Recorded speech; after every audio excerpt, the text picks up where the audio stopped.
once, 3 times, men armed with guns, pointed guns to his head, and one time I was with him, so I was worried how that event was going to end up. He had to get rid of all his property. So one of his co-workers was killed, and he left 2 children. I thought, I do not want to end up this way. I wanted an opportunity for my daughter and my children. And so he decided to come.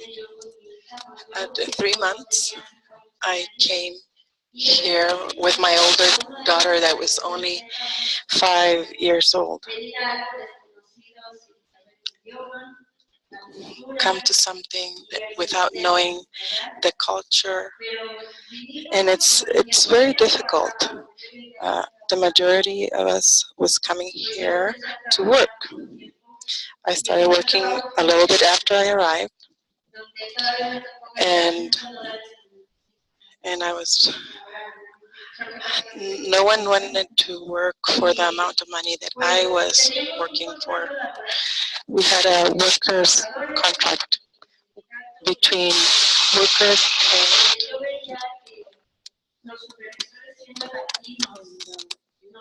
and I could see that they treated us differently. We were not paid enough. So the contract says something different. And for what are you doing this? What? The contract should be respected. So I told them that if they were serious about what they were saying, and then they were saying yes, that it was valid contract, and that's how I got involved in the community. I started to look at the contracts and talk to the supervisors. We could talk to them and tell them when they were violating the contract. So it was always the other people that were making complaints, and then other people would ask me to help them when I was a janitor in other buildings. And then after that, I was invited by the union to be an organizer. And after being a janitor, to be an organizer, that was an opportunity. And obviously I was afraid because I was like, how am I going to do this work? I decided to take the challenge, and when I went to work with them, and I started working with a woman that was about my same age, they told me, how am I going to do this work? She gave me a whole pile of files. What am I going to do with this? Well, she said, no way. Yeah, you're already organizing. Just do what you know how to do. I am very grateful because I was never put some limits on me. You have to do it this way or the other way. No, they said, your way of organizing. So it was 70 buildings, and I was like, how am I going to visit so many people? So I did my own work plan, and it worked for me. I was working with them about 6 years, and I started meeting a lot of social justice groups at national level. In the time I was working with them, I was also working with workers that did work in the suburbs and in Kaiser Permanente. I was internal and external organizer. and also organizer in the airport and the Kaiser government. And you learn a lot. I got to meet a lot of people at that time. It was a nice stage because we were able to bargain for the best contract that the teachers had, but there was one time when I was fighting for a campaign for health insurance for the workers. At that time, I received bad news, and a family member was diagnosed with cancer. And well, usually cancer means death, and then it was difficult to take that in because we were. How am I going to? How am I going to lose the person that I've been living with for so many years? I went with him to his therapies. I did not know how to drive in, and I did not know the language, but I don't know how I was able to do what I was doing. I went to schools, university, to forums, to talking with the community, with people from the government. Why do workers have the right to have a medical insurance? Because everyone is working. People are working at night, so people that work during the day can find their offices without garbage, without dust, and that sometimes that work is not valued. They don't know if we are living comfortable in our homes. Sometimes we are working 18 hours, maybe cleaning 18 floors of cleaning. I fought a lot because I used to do that same work. We need to be in the same shoes of the people to understand what's going on. Well, I went to talk with whoever I needed to talk, and then we started going to the streets. About 3,000 people would go out every week to more rights and more benefits. And we were able to win that contract. And I'm very proud of telling this story. It was painful to tell this story, but it's important to speak about it, and it was a very challenging time. And to think that there's still a lot of people that, thankfully for that, there's still health insurance.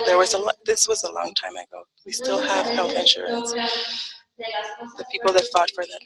So every time we are in a struggle, you have good things and bad things, and you have to learn from those. Having more benefits, better salaries, health insurance, those are struggles. When that ended, I rested for a month. I started working with my husband that had been a supervisor for a month in a company. But working in that company, I was missing the contact with the people. I'm missing something. I started working with Rights for People, Derechos para Todos. I was in that organization from the beginning. I was part of the meetings for that group to be formed, and that group worked on human rights and civil rights of the people. There was a lot of issues like we're experiencing right now. There was raids. The people were their cars were being taken away from them. I worked for 13 years with this organization.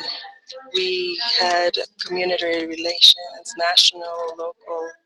We went through good and bad things, but we continue. I worked there and continue my work in the community after I left them. In 2009, I was working 2 jobs, and my husband was having health issues again, and having had the first experience with him being sick, I knew I had to work more, so I had 2 jobs. And here in Colorado, we had the 287G and 2 of the biggest anti-immigrant bills that we've had. And now they're trying to implement that again, where you give permission to the police if they have a reasonable suspicion that you're an immigrant, and then they take you. Here I want to say that in the language of activism, we are taking away the word illegal. We are not illegal. We are undocumented. We are not illegal. We don't have documents, but we're not illegal. Crossing a border is an administrative fault, but in the popular culture, you hear we pass the border illegally, so they're illegal, but that's not right. My son, it is, are you an alien? Are you coming from Mars or what? Yeah, so we're working on changing the language. We're people, we're human beings.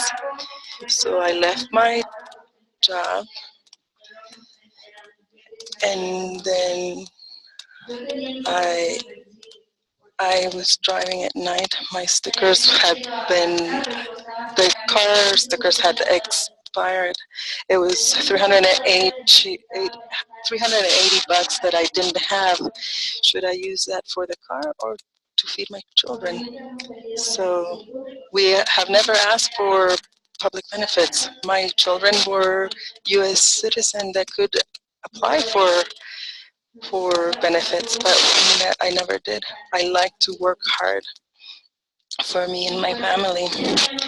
And it was less than a block from home when a patrol stopped me. In my fact, it was because of my sticker. I stopped. I turned the car off.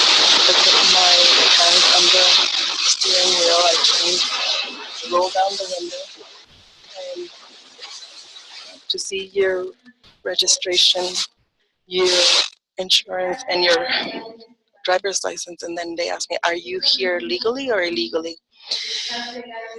And questioned me again, are you here illegally or illegally? And then I said, I know my rights. I'm not gonna respond. I told him my real name and my date of birth. He went to the back of the car and he said, I'm gonna go and get some information. And then when he did that, I called my husband, and I told him that the police is asking me if I'm here legal or illegal. I was feeling that he was gonna arrest me. Roberto was 3 years old, and my other child was 5 years old. And as a mother, you always think about your children. No, they're not gonna arrest me. There's gonna be more time. There's nothing else that you can think that it's not your children. And I asked my husband, take care of them. I have 2 checks that are pending. If anything happens to me, go and talk to the guide so he can give you the checks. And unfortunately, the officer came back and he asked me to get out of the car. And I asked him, why are you detaining me? And he never responded to me. He simply arrested me. They took me to jail in Adams County. And when they were processing me, I remember that between jobs, I had applied for a job. I am not ashamed of saying it because a lot of immigrants, all of us immigrants, use false documents. I use my real name. The social security number was based on my date of birth. The documents were false, but it was not identity theft. That's something that I really want to make clear, and I have always tried to make clear. Some people say you have stole someone's identity, and no. My charges were attempt to use an instrument, a false instrument, but that's a misdemeanor. Well, they detained me, and I realized that my situation was worse than a traffic ticket. So knowing that it was very important to get involved and be part of the community, and I talked to my husband. These laws that existed here in Colorado, immediately you got a ICE hold. So if you had a bond and you paid for it, you would immediately be turned into immigration. So knowing that that was the way it was done, I decided to serve my time. I spent 4 days detained, and I had a $7,000 bond with ICE. I was able to explain my situation to the immigration judge that reduced the bond to $4,000. And I used to have I went to all my court hearings, the state hearings. It was a long distance to go. I had to leave my kids to go to those hearings. I couldn't see my kids. They saw me shackled by hands and feet. That was really hard. They could only see me from the distance. Those are really hard things to go through.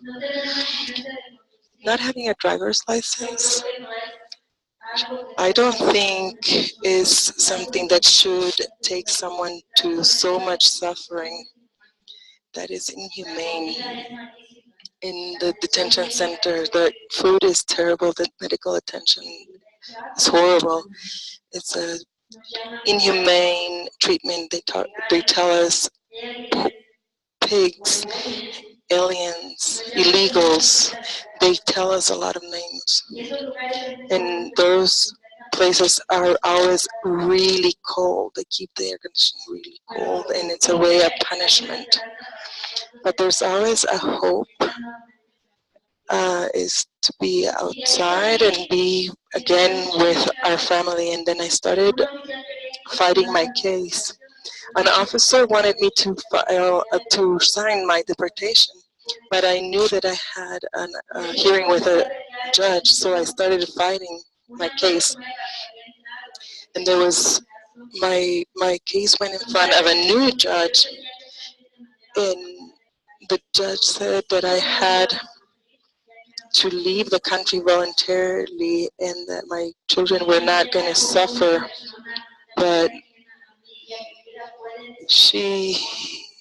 how can someone that's totally alien to my life can decide what is going to happen with me and my children? So I appealed that decision.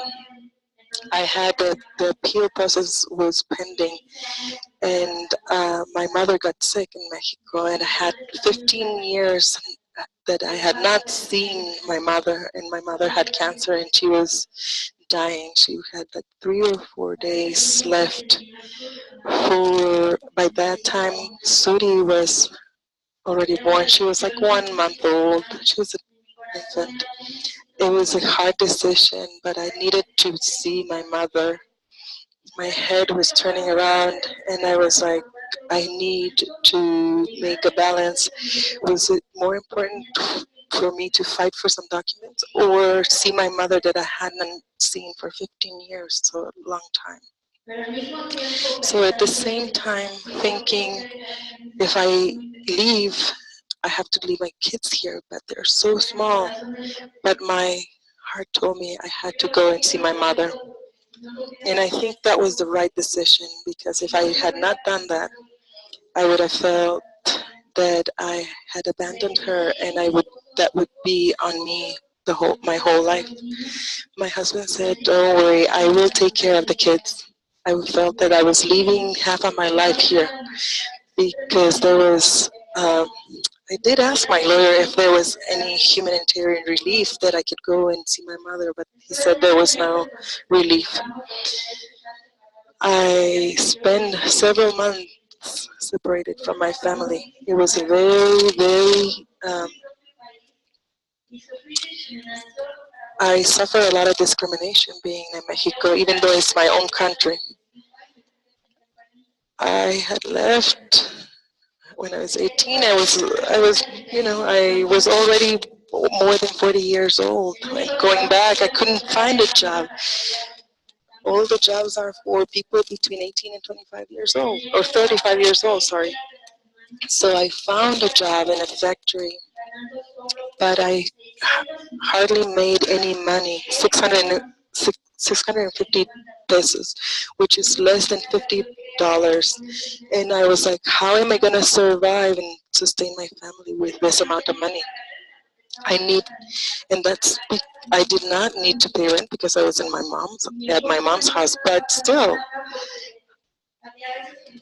there were some times that I could find someone to take care of my kids, but sometimes I didn't. If I did, if I lose a day of work, that would be terrible.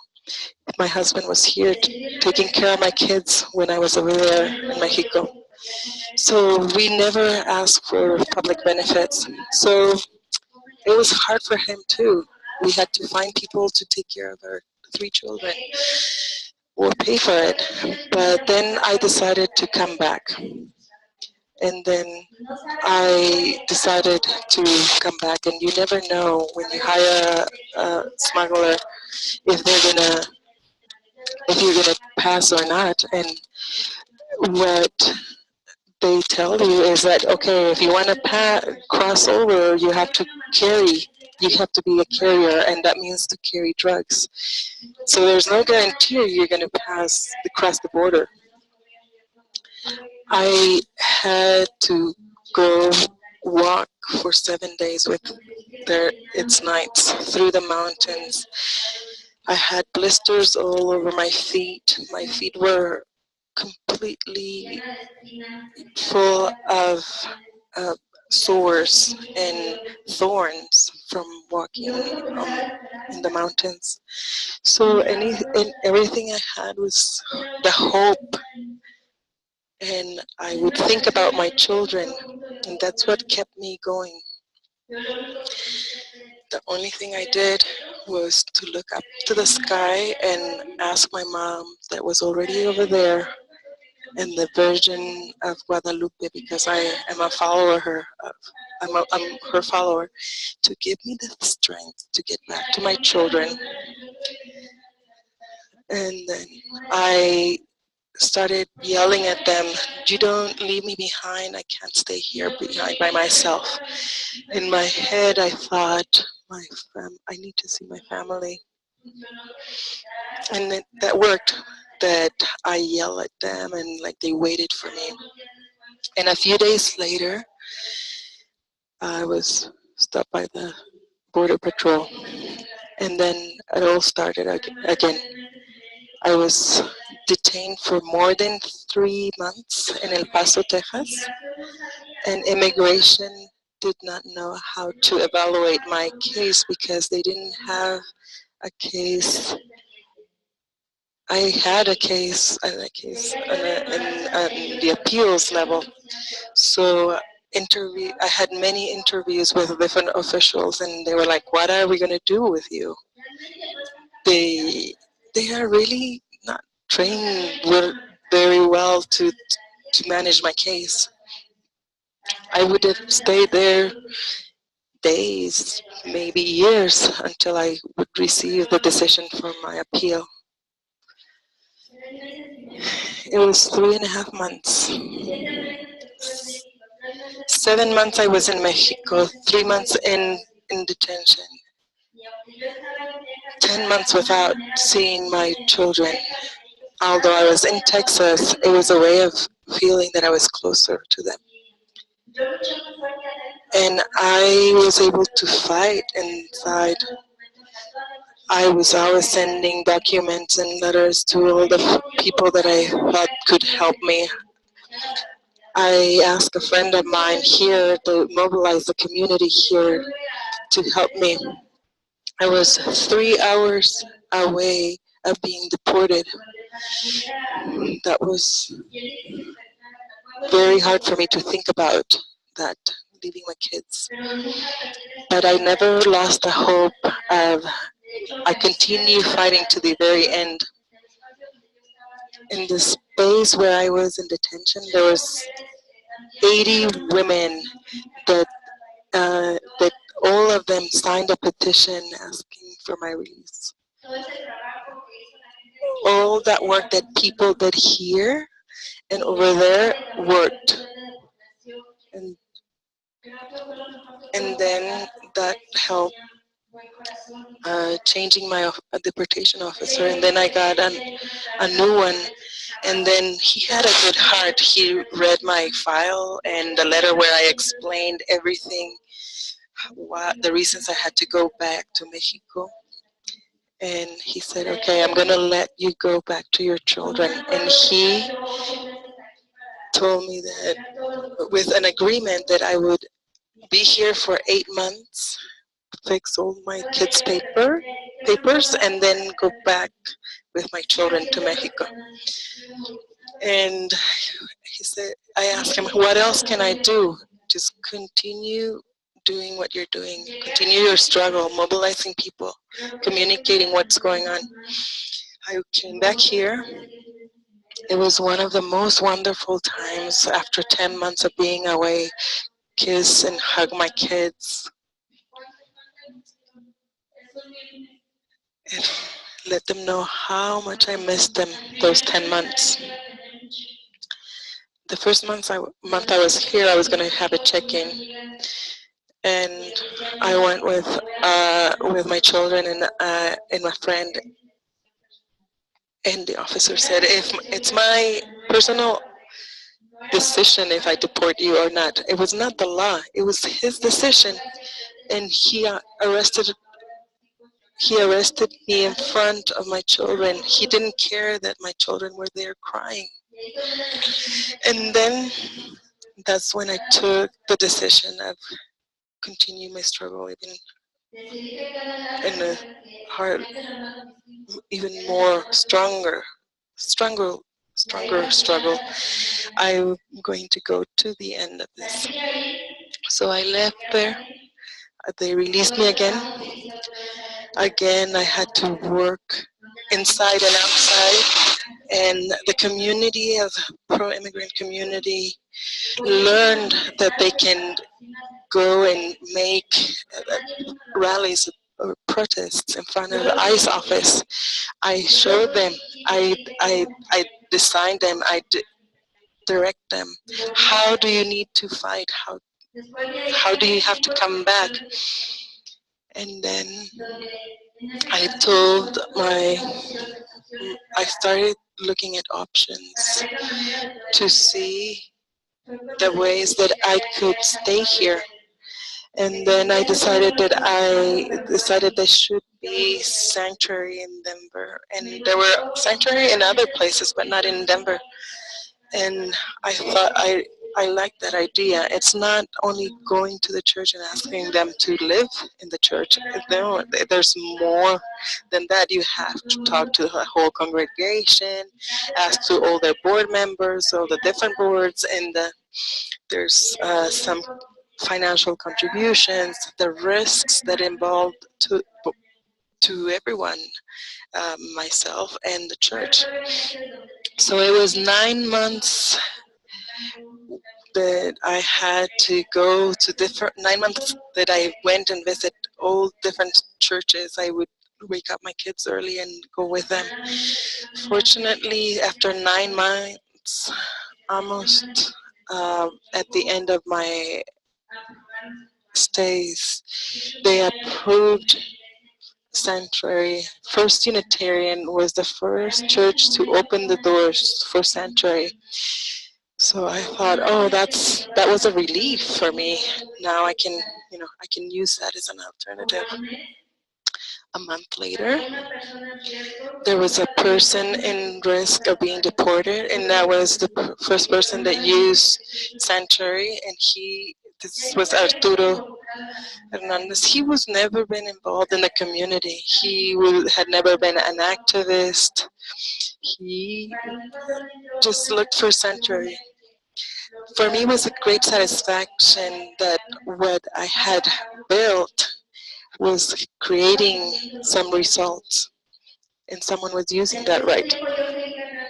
So till then, all my extensions of stay my stays were extended, except for now in February that I had to go to my checking. But I had the intuition that something wrong was going on in my case. They had 69 days to do some evaluations, and that was the only thing that they would tell me, like that they're analyzing my case. They're analyzing my case. They've had my case for 8 years, so I started feeling something was wrong. But I have a great team in the community and allies and lawyers for my case. And my intuition told me I should stay. They were ready to arrest me. There was a special team of police inside the the immigration office in the lobby. My pastor was able to tell me from inside the office that they had denied my extension. And that's when I decided to come to Sanctuary. But before that, I had organized everything that needed to be done here in the community. I organized people all over the country, even in Washington, when where they did actions.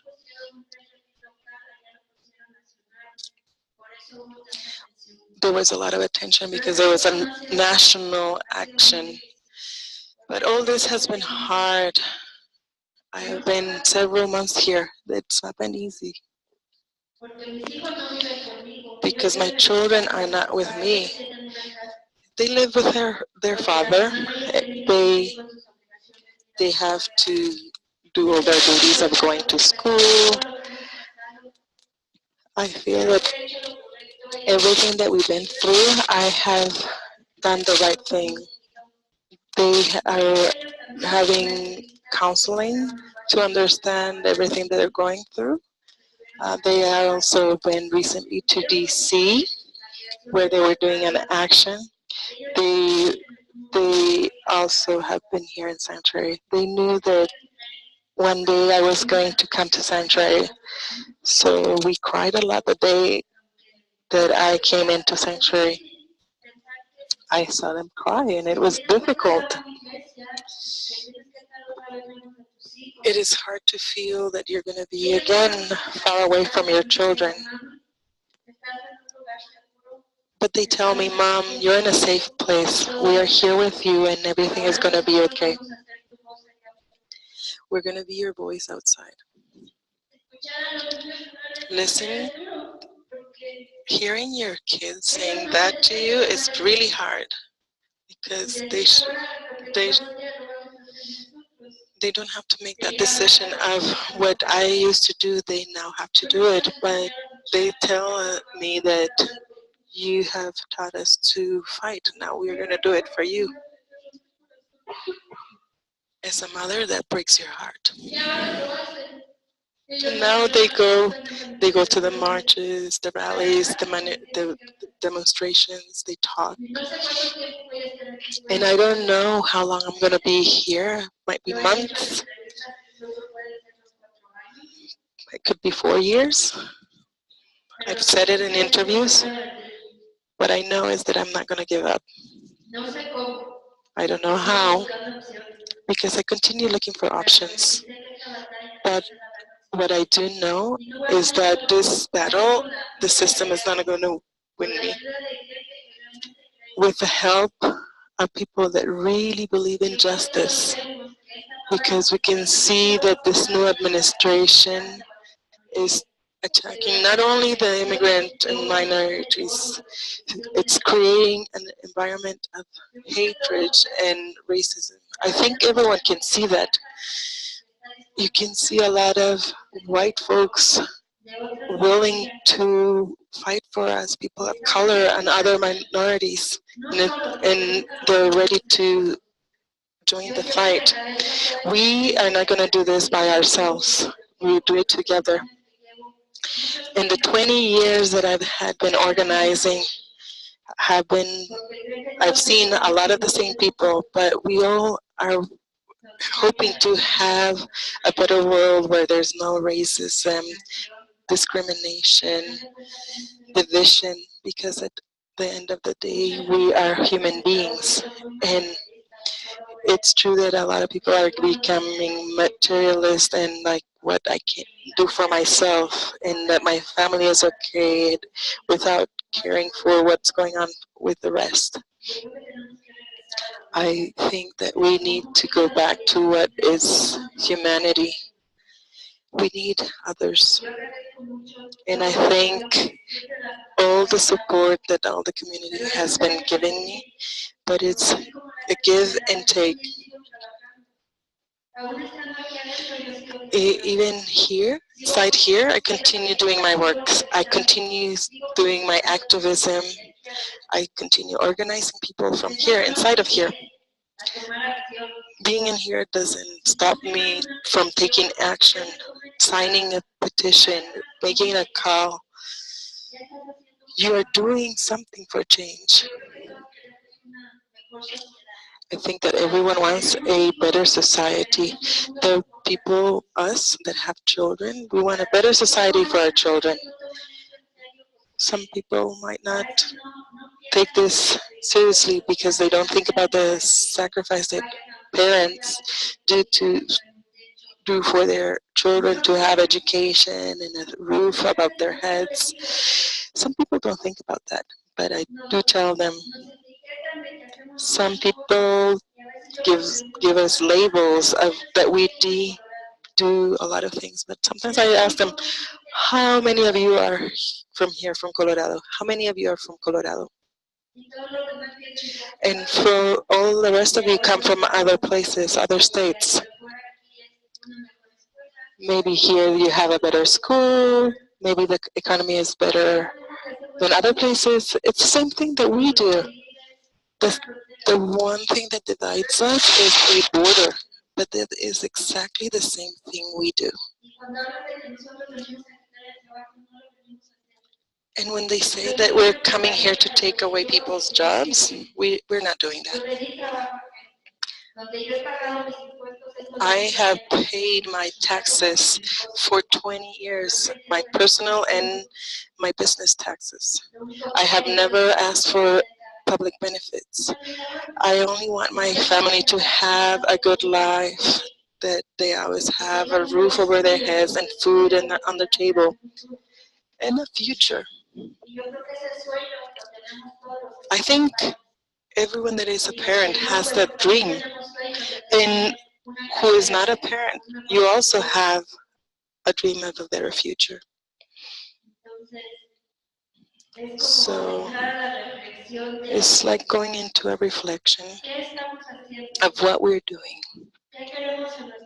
What do we want in our society, in our lives? And that's is when I will let you ask questions, and also we're going to do some actions. There are several things that are happening outside that you can take action with. Here in the immigration state court, there were ICE undercover agents. They detained a person. So how do people want people to obey the laws of this country? People don't go to their court hearings because they're afraid of being arrested. They're detained. They take them to ICE, and if they might have a pending case, they are planting fear in the community. And this is the thing that more immigrant communities won't want to report crimes. In my case, because of the fact that I am the first person that made her case public in Colorado, that has fought and has the, the the guts to confront them. With this new administration, they were able to find a way to block us. I have several applications pending. I have a U visa application pending because I had been a victim of a violent crime. It's not only domestic violence, there are other violent crimes. So they are breaking all the protocols. They're not letting my case go forward. So I am here to resist specifically. But also I want to demonstrate that people that are doing this around the country in sanctuary, we are strong in people that are tired, that you shouldn't take pity on us. We are struggling. We are showing how it is to strive for your family and be together. Some people tell us, this is not your country, go away. But it's it's the country of my children, and that's where I'm going to be.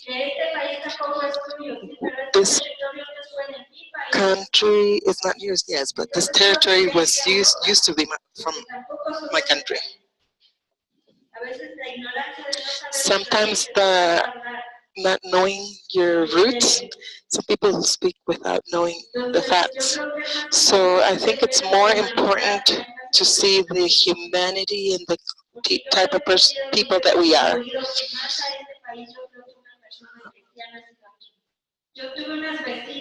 I had neighbors that were Mexican, that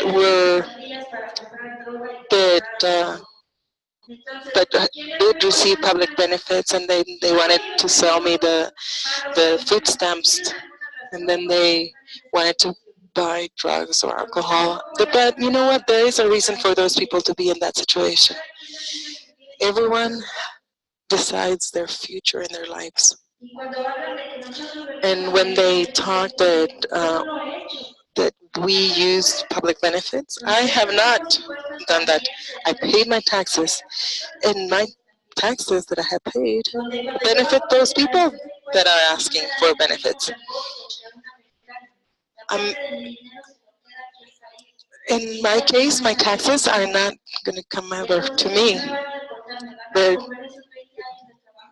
If they deport me, are they going to give me back all my contributions for 20 years?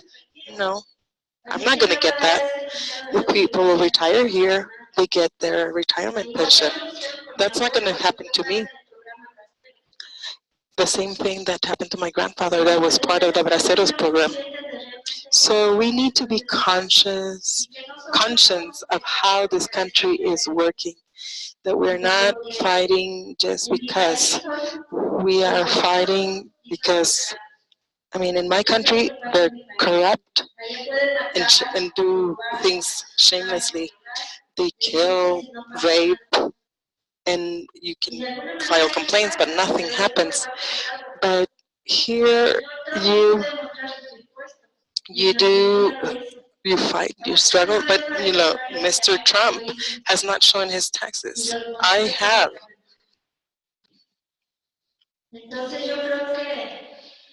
So I think we need to evaluate what is happening in our surroundings and see how we're going to change our communities. We can do it locally because you have local laws that you can change. We are pushing for the governor to make Denver a sanctuary city. It is important to use that power that they have. That they have. They employ people for their campaigns that some of them are undocumented. So it is important to tell the Congress people and all the politicians to support us. And you know what? The Republicans, and they're affecting the communities. The recent law passed in Texas is not only a Texas problem, it's a problem for the whole country. We all have to help because a lot of the times people say this happened in the past but it doesn't exist anymore. Here in Colorado, we stopped the retainers. There was a cooperation between immigration and the police. We don't have them anymore. But with the stories of people that had experienced it. But we are now in the stage, at a point that we need to take action. Each and one of us have a moral duty to support the people that live in our communities, because it's not fair. Hundreds of children around the country are being separated from their parents. Your congressmen and women talk about the family being the pillar of the society, but they are the ones that are separating them. And many times we are so focused on material things that we are not seeing what is happening in our communities. How many people are homeless? So that money that they want to use to build that wall, that money that they're going to use for that is the money that should be used for education, for housing, for keeping people out of the streets. I think there's a need to raise our voices. Those of you that can vote, use that privilege that you have. And those of you that can't vote, push those people that can vote to make change. There's a lot of things going out there that you can get involved in. Many struggles of social justice. Standing Rock. Water is a basic need for everyone, not only for the Native Americans, for everyone. So that's why we're supporting the Standing Rock people. The brutal police brutality affects everyone. Yes, it does affect mostly the people of color, but it affects everyone, and no one is exempt from it.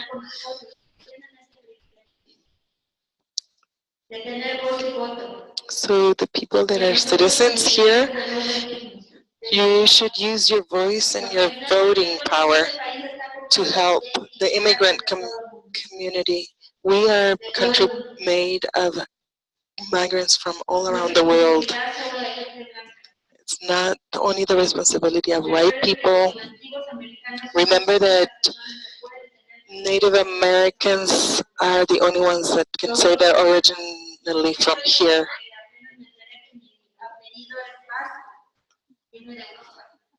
I just found out that my last name comes from the vast country. So it's Europe. It doesn't matter your sexual orientation, your color. We need to look at the human part and walk together and fight together in the same direction. In the interviews, they ask me, what is the message you want to send to Mr. Trump? He talks about a big America that he's destroying, provoking Korea to make a third world war, benefiting the rich so they don't pay taxes. That is not a great America. Many of us that came here, we thought we were coming to a country with just laws and regulations. But so what I want to tell you is that we can take action by participating and changing our society. Thank you.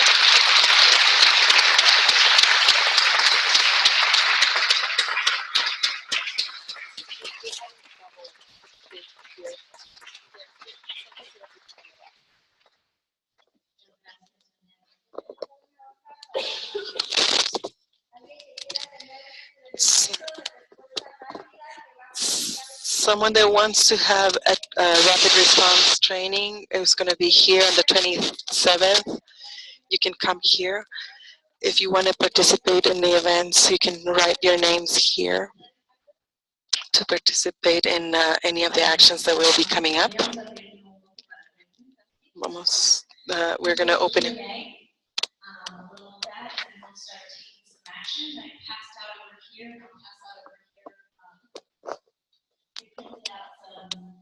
Sheet that just arrived in my email. There is a proposal here in Denver to extend the sanctuary city policy to really affect change so that ICE is not responsible for seeking justice they need in their courts.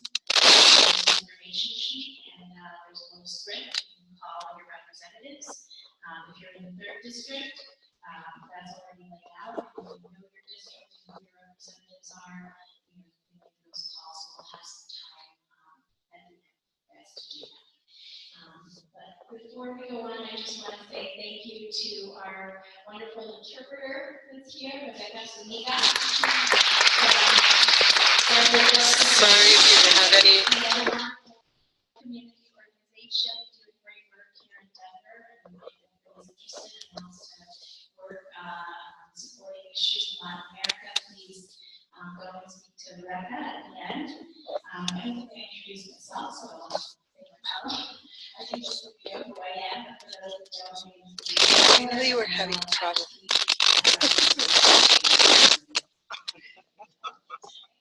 I also want to give thanks to American Friends Service Committee, who is working closely with Jeanette and has lent us an interpretation equipment. Metro Denver Sanctuary Coalition.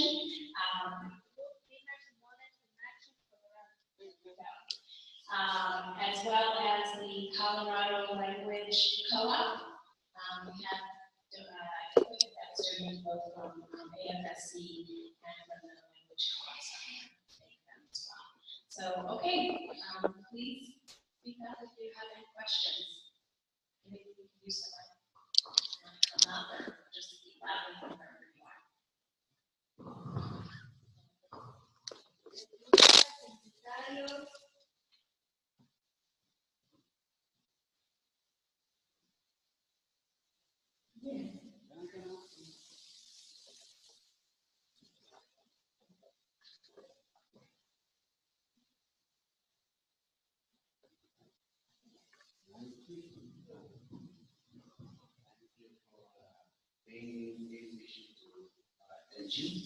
I myself am an immigrant. I lived here more than I lived in Ethiopia. I thought I understand what it is totally foreign. Not only that, he's not only talking about stuff.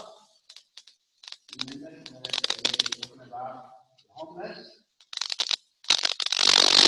and me. All of those are inclusive. She's not talking about all this stuff. She's talking about the basic things.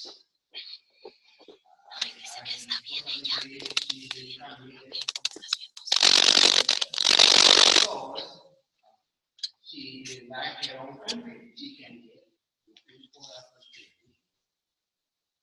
better life of children, better to live a life of happiness. That's what it is. We all know that. That is human nature to seek for a better way of living when we can find it.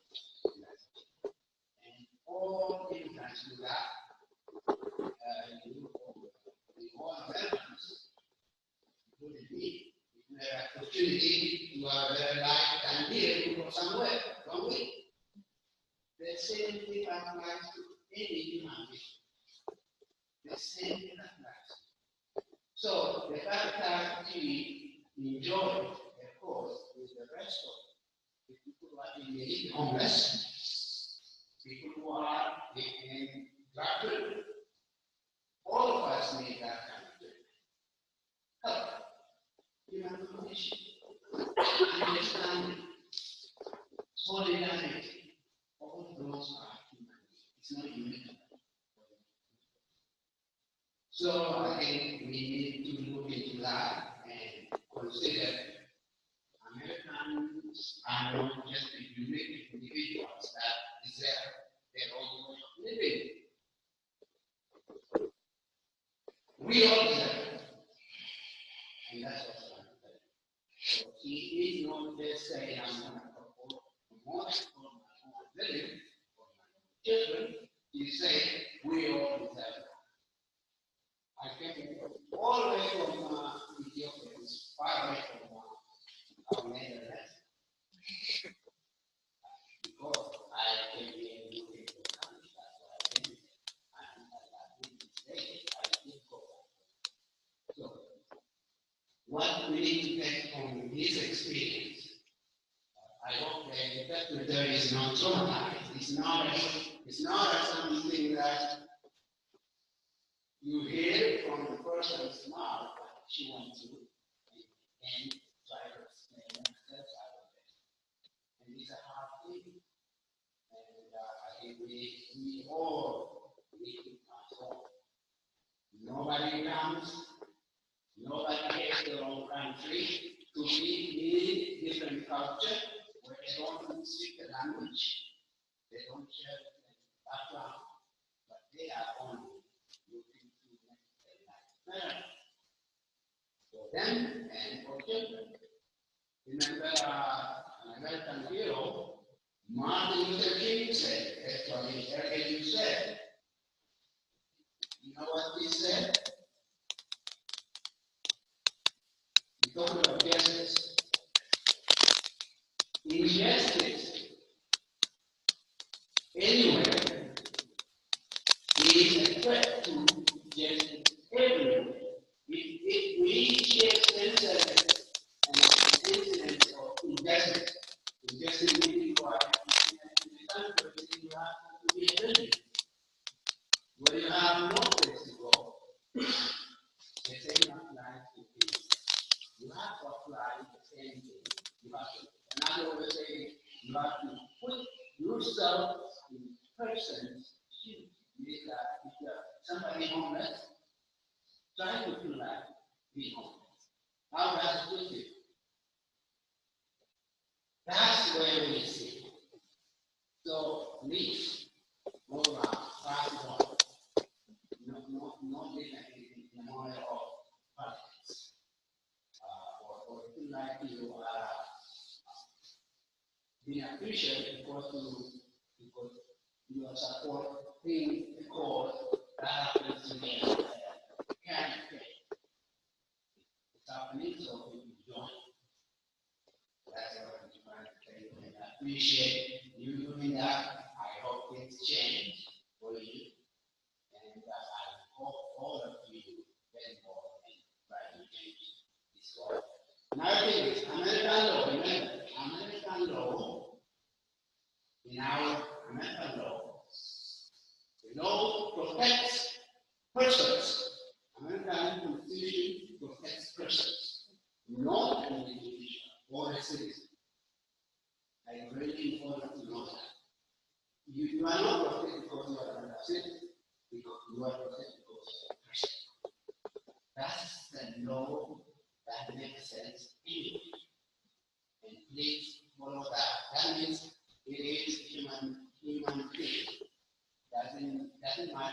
you out and why that the Lord protects you before you are a person.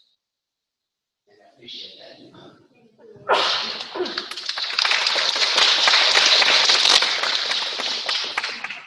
More comments or questions?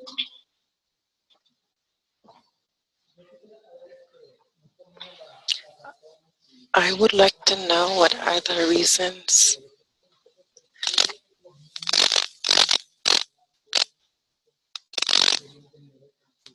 why do the children that do have the right to use the public benefits, we're not using them. When my husband and I got married, we were very young, responsible, and then when you decide to have children, they're your responsibility, not the government's responsibility. And our responsibility is to provide food, roof, and health. The one thing that they do have is Medicaid, but apart from that, they don't have anything else. The United States didn't ask me to have children to have them use the benefits or pay the rent. We are responsible to provide what our children need. And I think that's the best. Because if that's the way they label us, imagine if I was asking for something.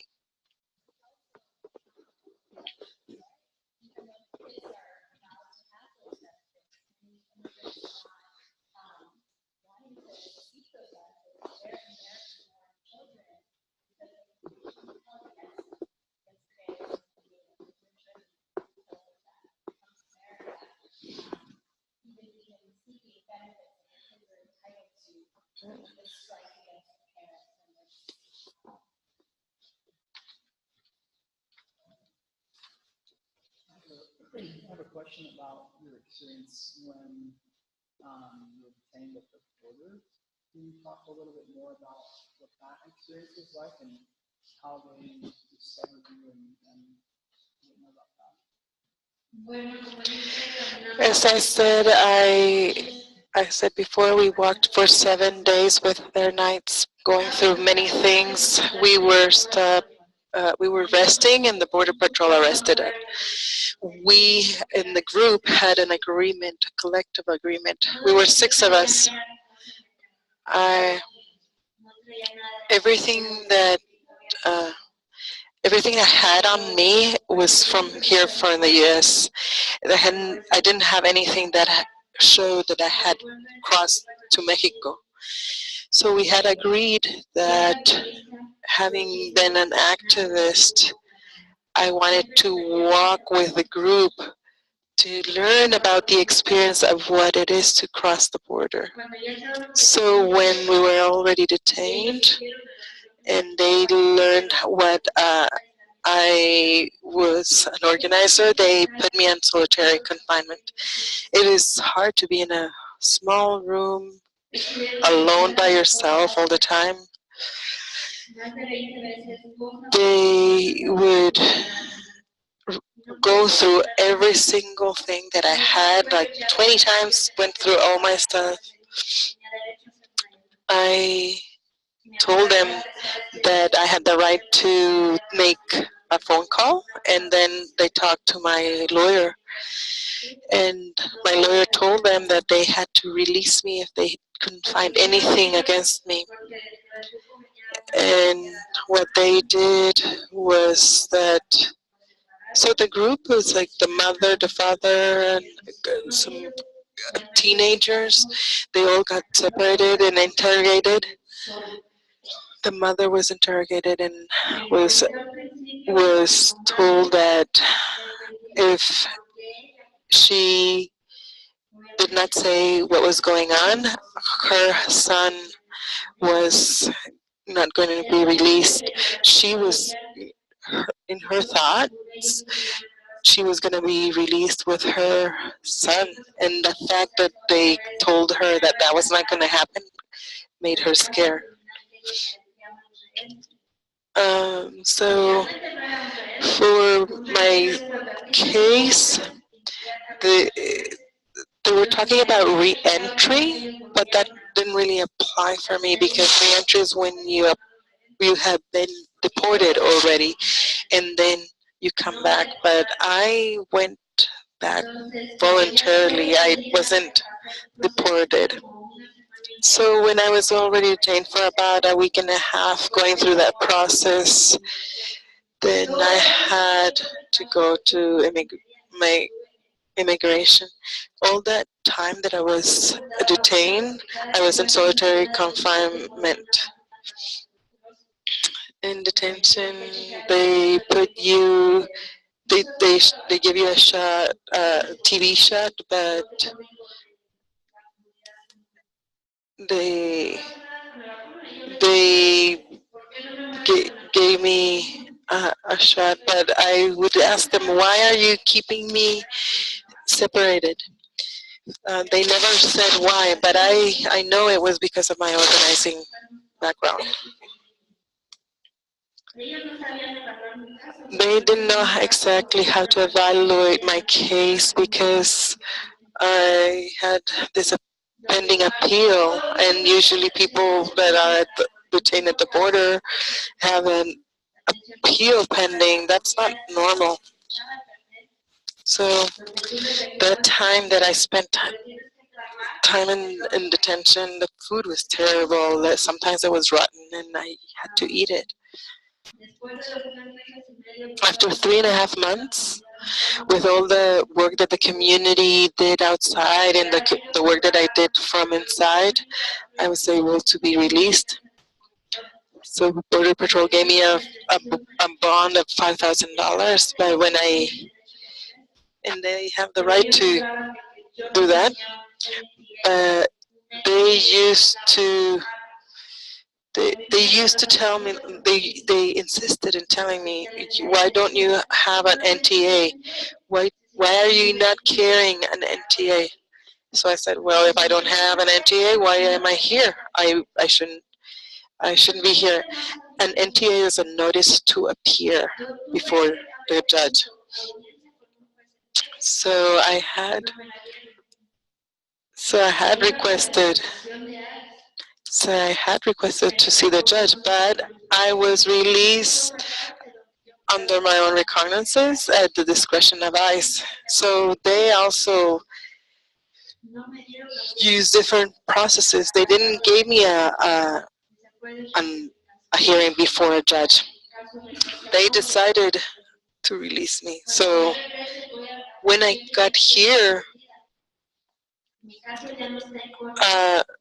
my case had been removed from the court and sent back to ICE. So you always want to bring your back case to the court, to the judge, to a before an immigration judge, because then a judge makes a decision, and it's not ICE making the decision.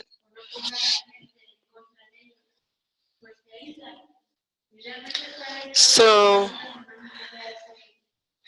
what happened over there at the border, where they isolated for a long time, and that's really, you have to have a strong will to go through all that.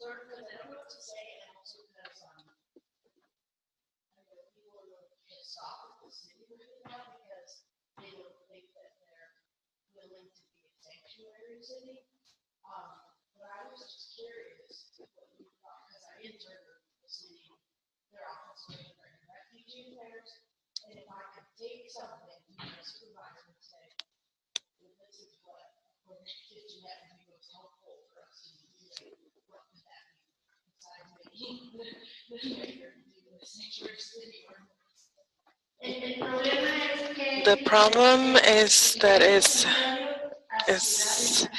a different thing to be a sanctuary church than a sanctuary city. In the case of the cities around the country, they are not wanting to use the term sanctuary. They're using welcoming places. I think that's like a semantic that doesn't really matter. They keep playing with people's minds, using our issues for not doing, and they don't want to do their work. Hancock should take action. We sent a letter asking the Homeland Security that they shouldn't be at state court, at the courtrooms, and they were there today. So they have to take responsibility to have a healthy environment. It doesn't matter if you're an immigrant or not. The mayor is the mayor of everyone, and so we need to push them.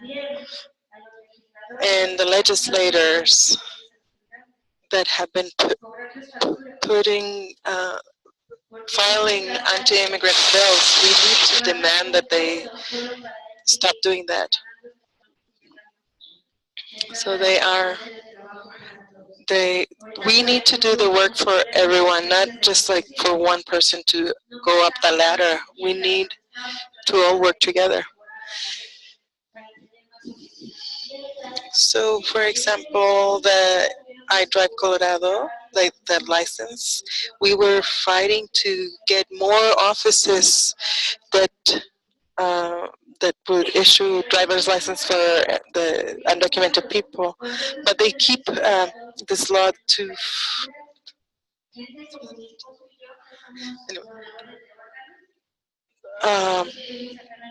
When we went, my husband and I went to get our driver's license. With this law, that I Drive Colorado, we are more identified. We can get our insurance. We can buy a car, and we pay our taxes for those. We are paying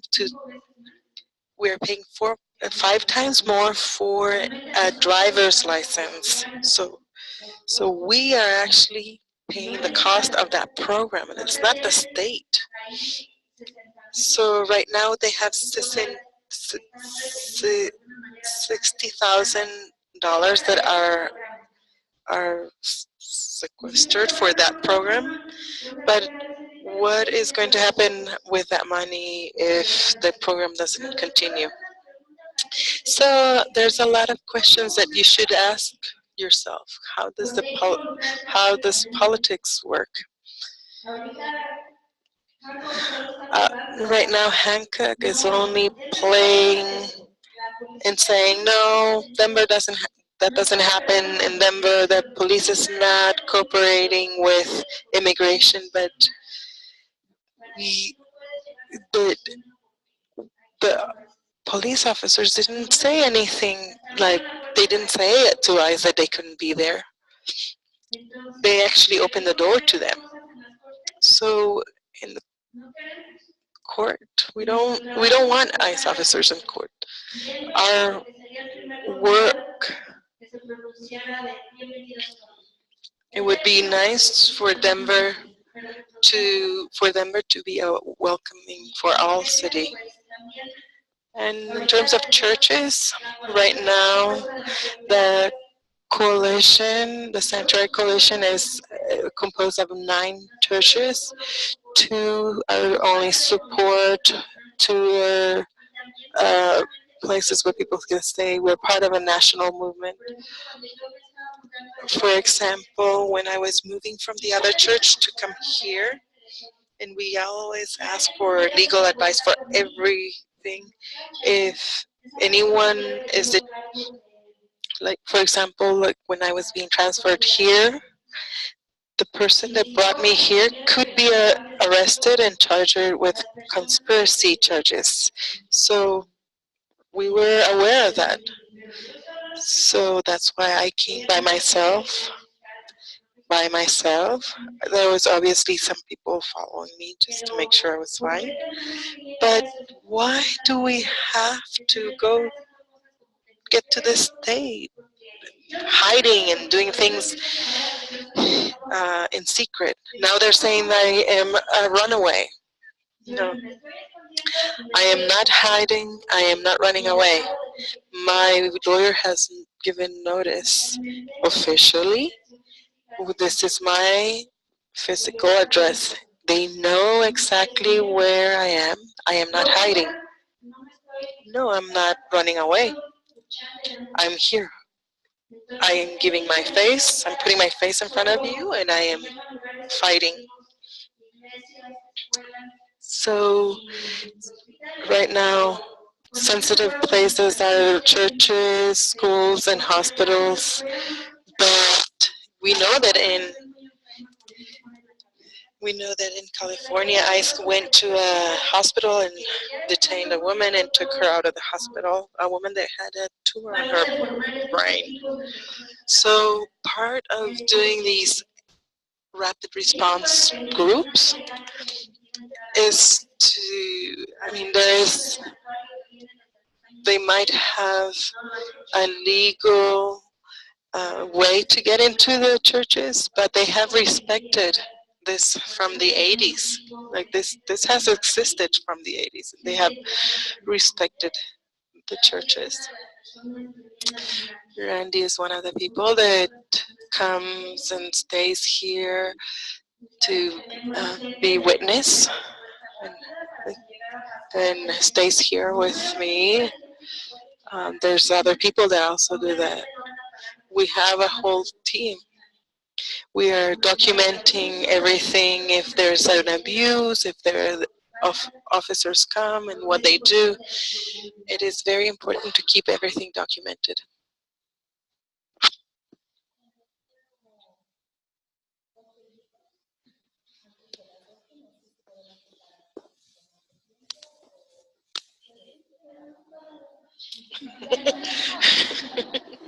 We can stay all night.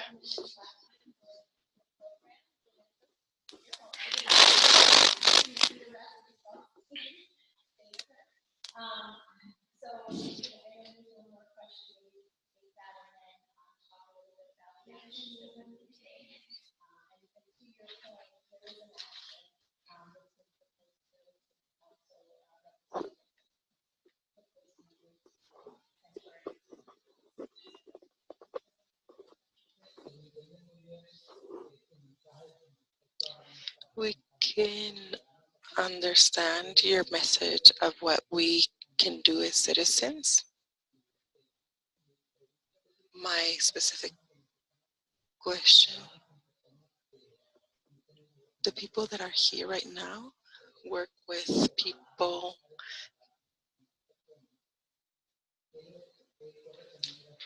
that might have less resources. Sorry, I couldn't hear the question very well. But,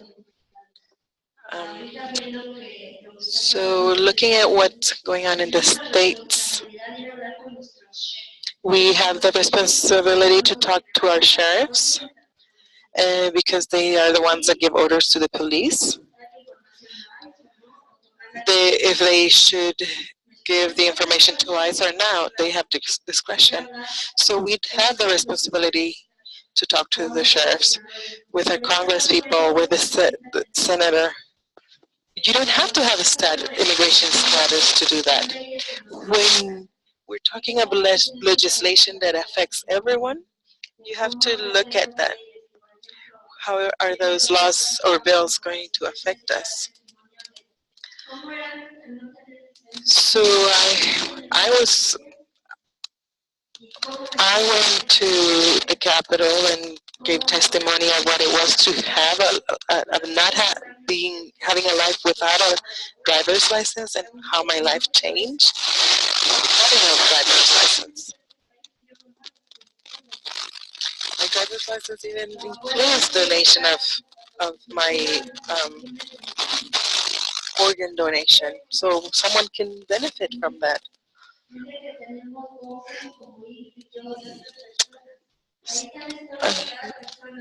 We have been able to give testimony over there, like Ingrid has done testimony.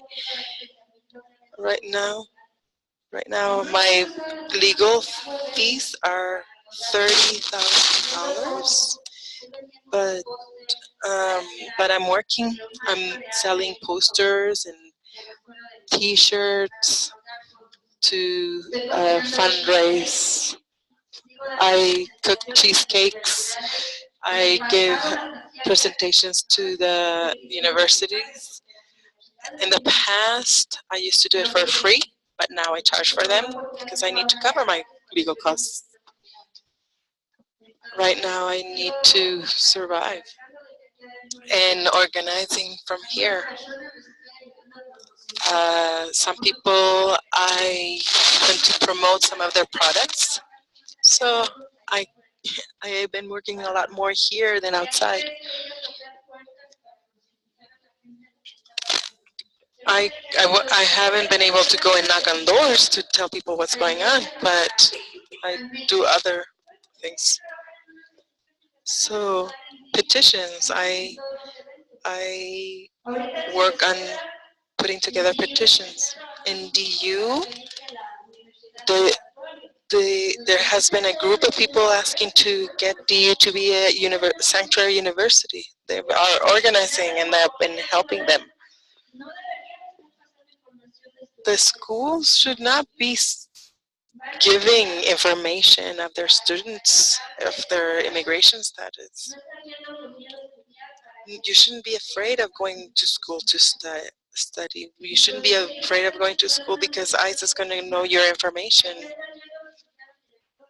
So there is a need to go and talk to the dean of the university. For example, tomorrow I'm going to have a Mother's Day event. It's called Don't Separate Me from My Mother. There's a group of women that are coming from Texas.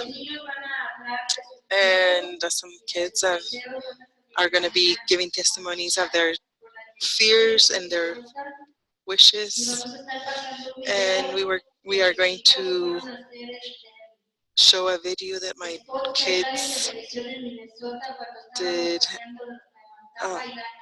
When we were fighting DACA and DAPA, my kids put together a video of when we were organizing around that in school, so we're going to show that. And to show that the kids also want a better world. Each one of the kids are going to talk about their personal testimonies and how their lives have been affected, how they have dreams, how they have psychological problems and nightmares. We need to give them emotional support and financial support. They're separating us from our families. For tomorrow at 5, after 5, we are going to get together, do that, and celebrate a little bit. We cannot just be suffering and crying. So we also need to celebrate in here. On the 27th, we are going to be working with Grupo, the Cosecha group, that is a group that has been organizing all around the country. And Erica is a teacher from the EU that is going to help us with the rapid response training that we're going to have here on the 27th. Those trainings are very important to share in your home, schools, universities, to see how the community is going to respond immediately to a call. So there's many things happening. We also have with the Coalition of the Rights of Immigrants, we are documenting cases of people that enter to the system and have been abused by the immigration or the police. We are also continuing with our citizenship classes. So because there are people that are eligible for that, we also have a program that's called Protect the People, that how to respect the bonds. A lot of the times the system stays with your bond money and they don't give it back. So those are different activities and groups that they have. It all depends what you want to be involved in. There's a list here that you can write your name and tell me what you would like to be involved with.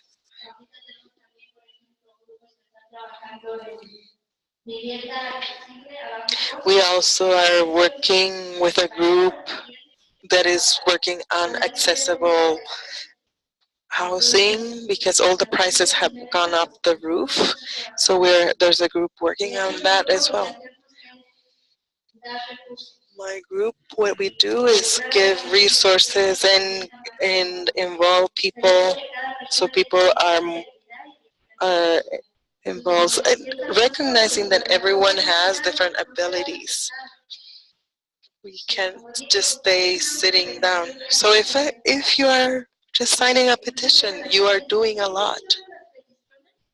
Some people ask, does a petition work? Yes, this counts. Each signature counts. When we have calling campaigns, they are registering how many calls are having. Sometimes the mail system fills up, but if that's the way they want us to react, they go, ICE goes and opens their email and it's full of emails for people petitioning, or their voicemail full of phone calls from people calling for a petition. Ingrid, who is from Peru, is also in sanctuary. If you want to go and visit her or share breakfast, lunch, dinner, whatever you want. Um, in my case, I'm more active and receive more visits, but she also has visitors. She has a small baby, and sometimes it's very stressful to be there. So if you want to go and help her with her baby and take care of the baby for 2 hours, and you can do that. It's hard to be in one place and just looking at your case and taking care of your kid by yourself in there. So there are ways to help. Or if you want to do an event, it's been a while that I've been trying to establish a fund, a legal fund, so people that don't have the resources to pay a lawyer, maybe they have a good case that can win, but they can't pay a lawyer, so they don't. Someone nominated for a award that is a $250,000 award for it's an award for disobedience, and I'm hoping I can get it, because then can help me for that fund. It would be specifically for legal fees for people that can't afford them. I cry a lot to see how people that have the possibility that to stay here, but they can't fight their cases. I sometimes say I don't have money either, and if I had the money, I would give it to you if I had it. So that's an idea. So whatever I have in my reach, I will give. I've always been involved in events or and sell things. When I was When I was outside, I helped two women that I helped. One in Grand Junction and one in Greeley. When there's events of like the Puerto Ricans or the gate, I fill up my ice chest and fill it up with water and I sell it on the streets. So I go to events to fundraise for people. I'm not a I'm not ashamed of doing that. In the future, you see the something that if you see that I am able to get that legal fund going on, please share it with other people. And if you can give a small donation, that would be really appreciated.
I would like to know, what would you like to do?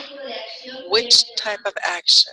We've talked about a lot of options here, but maybe you can tell me, what are you going to do when you leave here? A lot of you are quiet and you're not telling me what you want to do. What would you like to do? After graduation, I want to work with immigrant youth and looking for scholarships.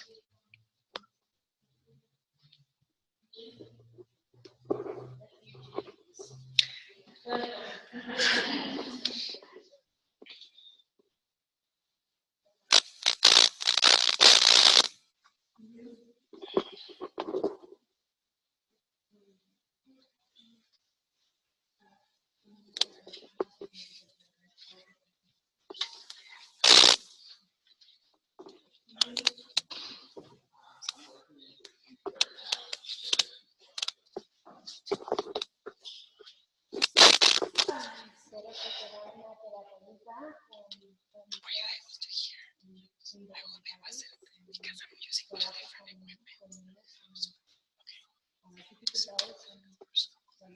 At the very beginning. Yeah. Sorry for any inconvenience. también quiero platicar con ella. Yo doy entrenamiento y voy a trabajar con la organización casa, que trabaja con muchas familias hispanas. Voy a dar entrenamiento, soy entrenadora intercultural.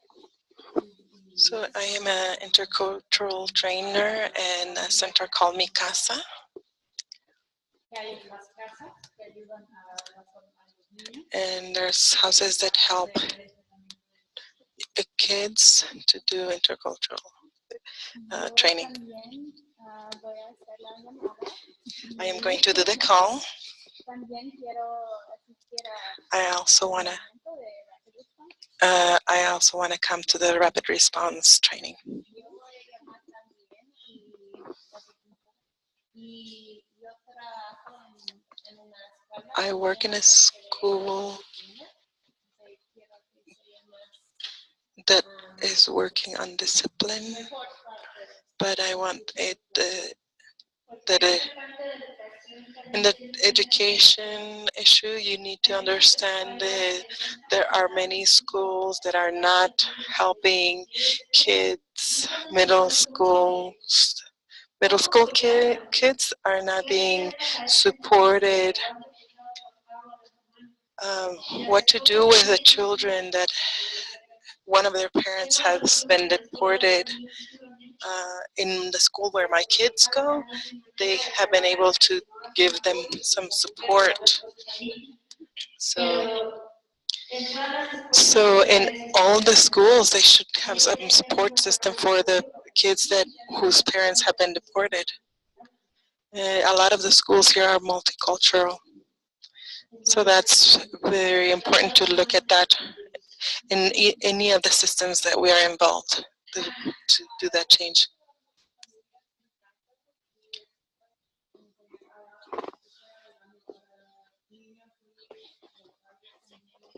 I'm also working, advocating for children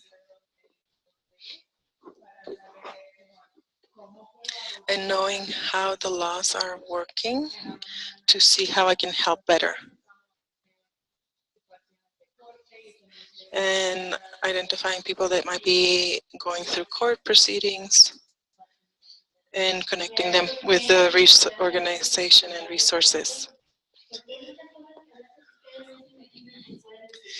It's really important to work with the kids and do oral history.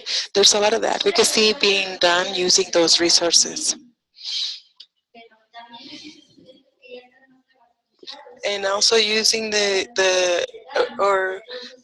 using the help of the students that have gone through training to help with a different training. Sometimes we need to have a little bit of more imagination and find the relationship in the different spaces that we're working and see how many things connect. That's what happens in the communities. Things connect with each other.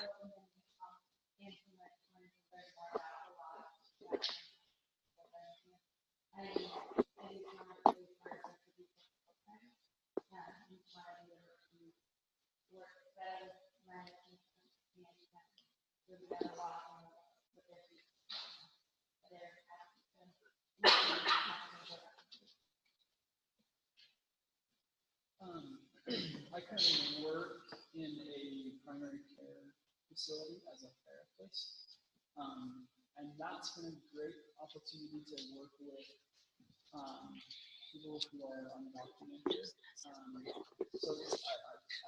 noticed how in the medical setting can be a place where people can find resources through case management and social work and things like that.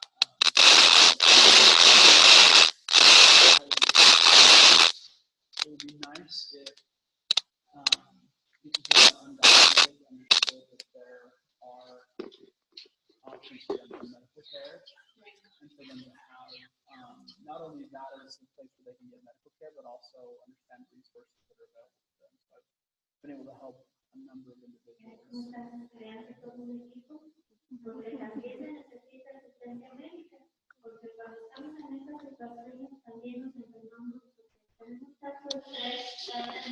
Yeah, we also have a team of people because even though we're here, we also need medical attention. So our kids need medical attention. Sometimes someone sends someone to give me a therapeutic massage because we are here under a lot of stress. So those little things, health, education, family, we are creating a surrounding of how each other can help, how we can help each other. Sorry. I am working with an organization that is doing workshops with families,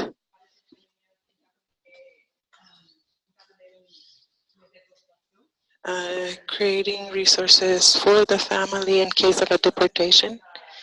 We're helping the families, supporting them to get some power of attorneys for other people to take care of their kids.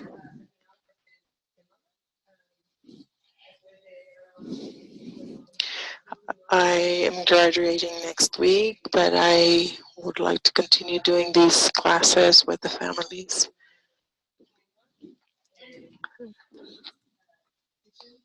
And using my signature for petitions and making calls to my legislators. So this is something that is happening that the majority of the families don't have a family plan, and at the last minute they're looking for the documents because all the documents are spread out through the house. It's really good what you're doing with the family plans. This is something that we also do with Know Your Rights. How many of you here know about your rights? What would you do if immigration came today, right now? Do you open the door? No.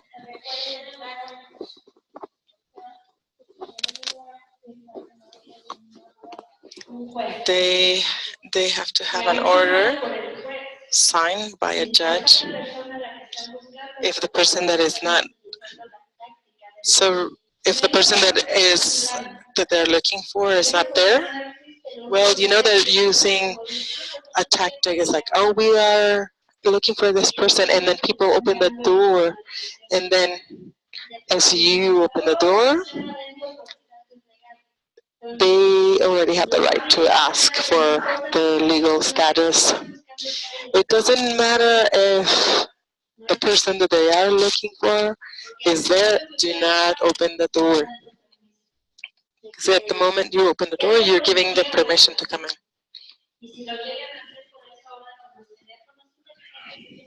And now it's very important if you have smartphones to record what's going on when they come in, because then you can do a civil case of showing the abuses. And in terms of keeping all the records, it's very important to have all the documents together, have someone that can be a temporary tutor, that can go attend the school meetings, or it can be your person that can represent you in the health system. So a lot of the times we don't know all these things, and it's really important to know it.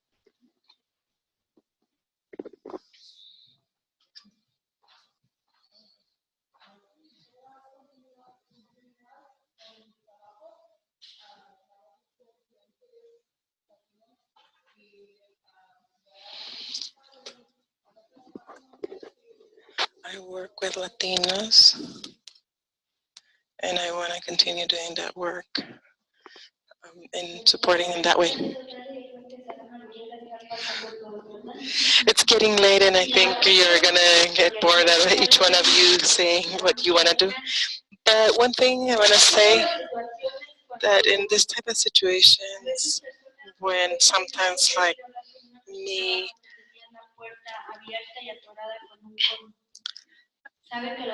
um, it's like before we started, someone had put had left the door open with something to keep the door open, but I want you to know that the doors here need to be closed at all times because it's for safety, for my safety, and for everyone's safety. And it's important that everything uh, everyone keeps the space safe, because one little mistake can have a big consequences. Someone said, "Oh, I'm waiting for my colleagues," but what if why this person didn't stay at the door? This person was just sitting on the other side. They could just wait at the door. So when someone says that this is discreet, secret, and confidential, it's important to keep it that way, because it's important for all the families and the people involved to feel safe. It is also part of create awareness for everyone. These are this is a constructive feedback that I'm giving you. Sometimes we are impulsive and we don't realize all the damage that we can create. So I just wanted to clarify this.